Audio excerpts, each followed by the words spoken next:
head outside to Arthur Chian in Stony Brook. That's right. He has a look at what people are saying today about all the damage left behind from last night. Arthur. Steve, Natasha, we're by one of the big bodies of water that were here last night and tonight are gone. This is in the middle of Stony Brook. This is the pond, and behind it is a road that connects to the park on the other side.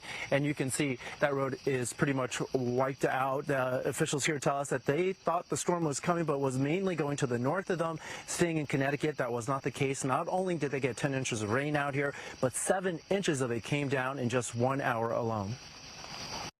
This is a major catastrophe, which was not expected.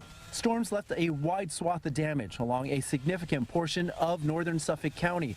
People had to be rescued with mudslides taking out homes, the rush of rain flooding basements and septic systems. This house in Stony Brook has now been condemned. Harbor Road, which runs along it, was also a dam for the massive body of water in town, but the dam collapsed, draining the pond, tearing ground away. We're blessed to be here alive because our master bedroom that we were asleep in is now somewhere in Stony Brook Harbor. So there's nothing. Everything that we had, this is all I got. It's my clothes.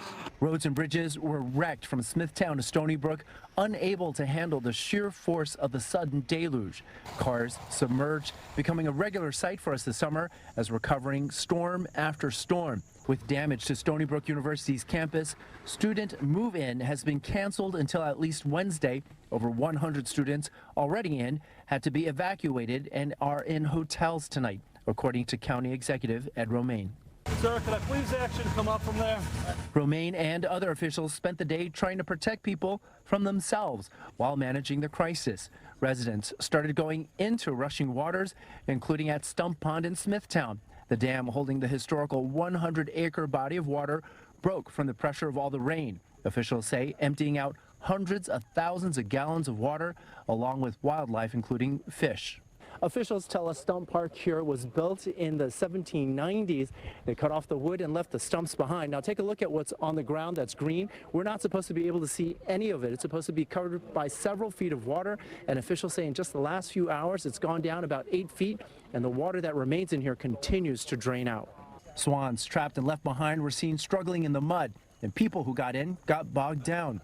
Officials now focusing on documenting the damage to know how much to ask the state and the federal government for to undo what's happened. I wouldn't be surprised if we go to 60 to 75 million.